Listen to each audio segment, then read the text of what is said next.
மார்பில் போட்டு வளர்த்த மகன் அன்புமணி தனது முதுகில் குத்துவதாக பாமக நிறுவனர் ராமதாஸ் ஆதங்கத்தை வெளிப்படுத்தியிருக்கிறார்.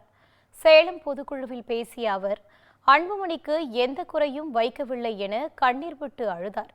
பொதுக்குழுவில் அவர் உரையாற்றியதை தற்போது காண்போம். எனக்கு இருக்கின்ற அந்த ஆதங்கத்தை கொட்டி உங்களிடம் பகிர்ந்து கொள்ள எனக்கு 1 மணி நேரம் தேவை. ஆனாலும் எனக்கு நான் இடையிலே பேசியிருக்கலாம். ஆனாலும் நீங்கள் என்ன சொல்லுகிறீர்கள், என்ன பேசுகிறீர்கள் என்பதை கேட்டுக்கொண்டிருந்தேன். அந்த வகையில் நீங்கள் இந்த பொதுக்குழுவில் அதிகமாக எதிர்பார்த்து வந்திருக்கிறது எந்த கூட்டணி? ஐயாவுக்கு அதிகாரம் கொடுத்து விட்டோம், ஐயா கூட்டணியை இப்பொழுதே அறிவிப்பாரா அல்லது பின்னாலே அறிவிப்பாரா? அடுத்த ஆண்டு இன்னும் ஒரு 2 நாளில் தான் அடுத்த ஆண்டு வருது. எப்போ அறிவிப்பார் என்று அவரோடு இருக்கின்றீர்கள். இந்த பொதுக்குழு செயற்குழுக்கு நீங்கள் ஊர் திரும்பியதும் உங்களை அங்கே இருக்கின்றவர்கள் கேட்கின்ற முதல் கேள்வி, கூட்டணி யாரோடு?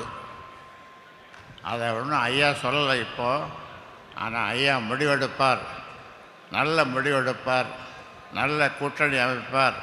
அது வெற்றி கூட்டணியாக இருக்கும், நிச்சயமாக இருக்கும்.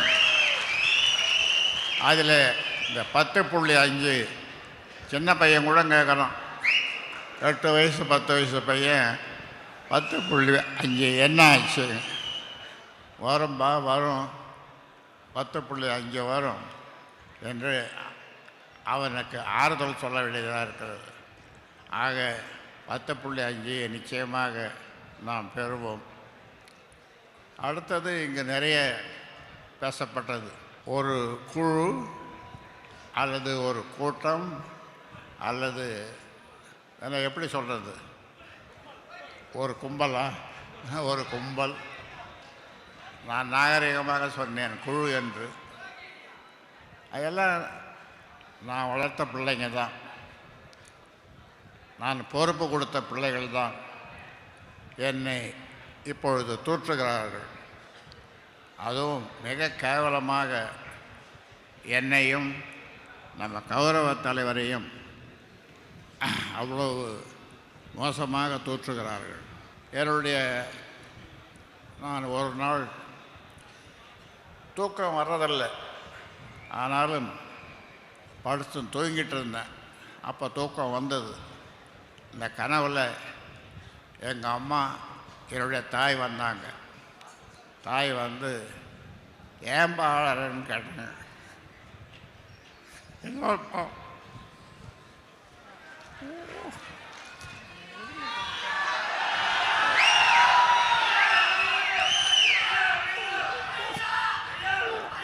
பேரம் உன்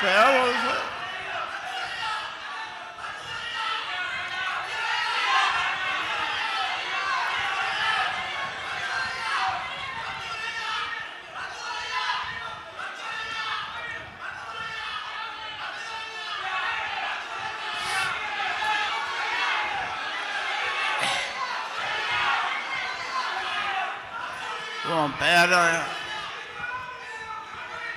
ஒரு பையன் ஒரு பதிவு போடுறான், கழுத்தில் துணி போட்டு இறுக்கி கொள்ளணும்னு ஒரு பதிவு போடுறான். அந்த பதிவு போட்டவனை கூப்பிட்டு அவனுக்கு பொறுப்பு கொடுக்குறாரு.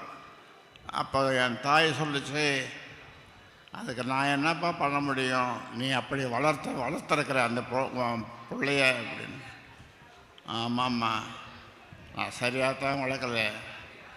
வளர்த்துருந்தா என்னை மார்லேயும் பின்னாலேயும் முதுகுலேயும் கண்ட இடத்துல ஈட்டியால் குத்துற மாதிரி குத்துறான். நான் என்ன செய்யறது? அவனுக்கு ஒரு தகப்பன் உலகத்தில் தன் பிள்ளைக்கு என்ன செய்வானோ அதை விட அதிகமாக நான் அவனுக்கு செய்திருக்கிறேன். என்ன குறை வைத்தேன்? அவர் ஒரு குறையும் வைக்கவில்லை. அன்புமணி செய்வது அரசியல் அல்ல, பச்சை துரோகம் என பாமக நிறுவனர் ராமதாஸ் மகள் ஸ்ரீகாந்தி தெரிவித்துள்ளார். சேலத்தில் அன்புமணி தலைமையில் நடைபெற்ற பாமக பொதுக்குழுவில் ஸ்ரீகாந்தி பங்கேற்று உரையாற்றினார். அப்போது ராமதாஸை கேள்வி கேட்ட நீங்கள் யார் என்று அன்புமணிக்கு ஸ்ரீகாந்தி கேள்வி எழுப்பியுள்ளார். அமைச்சர் பதவி, எம்பி பதவி அனைத்தையும் உழைத்து வாங்கினீர்களா என்று ஸ்ரீகாந்தி கேள்வி கேட்ட அவர் அவை அனைத்தும் ராமதாஸ் கொடுத்தது எனவும் கூறினார். இன்னைக்கு ஐயாவை எதிர்க்கிற அந்த கும்பலை பார்த்து நான் ஒண்ணு கேட்கிறேன். டேய், நீங்க யாருடா?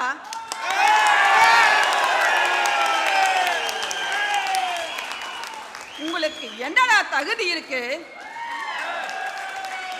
ஐயாவை கேள்வி கேட்க? இன்னைக்கு கோட்டு சூட்டு போட்டுக்கிட்டு கார்ல வந்து இறங்குங்கிறீங்களே தம்பி அன்புமணி, அந்த கோட்டு சூட்டு யாரு கொடுத்தது? அந்த எம்பி பதவி, அந்த மந்திரி பதவி, அந்த ராஜ்யசபா சீட்டு, இது எல்லாம் உழைச்சி வாங்கினீங்களா? சொல்லுங்க தம்பி, சொல்லுங்க. இது நீங்க உழைச்சி வாங்கினதா? இல்ல, இது எங்க ஐயா உங்களுக்கு போட்ட பிச்சை. ஐயா பேரை சொல்லி பதவி வாங்கிறது, அப்புறம் ஐயாவையே தூக்கி எறியறது. இதுக்கு பேரு அரசியல் இல்ல தம்பி, இதுக்கு பேரு பச்சை துரோகம். இதுக்கு பேரு சுயநலம், இதுக்கு பேரு பேராசை. தம்பி அன்புமணிக்கு அதிகாரம் வேண்டும் என்றால் புதிய கட்சியை தொடங்கிக் கொள்ளட்டும் எனவும் ஸ்ரீகாந்தி கூறினார். கூட்டணி குறித்து ராமதாஸ் முடிவெடுத்து விட்டதாகவும் அவர் தெரிவித்தார். இனிமே பாருங்க, ஐயாவோட ஆட்டத்தை இனிமேதான் பார்க்க போறீங்க. 2026 தேர்தல் வருது, இன்னும் 5 மாசம் தான் இருக்கு. இந்த தேர்தலில் பாமக ஒரு சாதாரண கட்சியாக இருக்கக்கூடாது, ஒரு தவிர்க்க முடியாத சக்தியா மாறணும். நமக்குன்னு ஒரு மரியாதை வேணும்.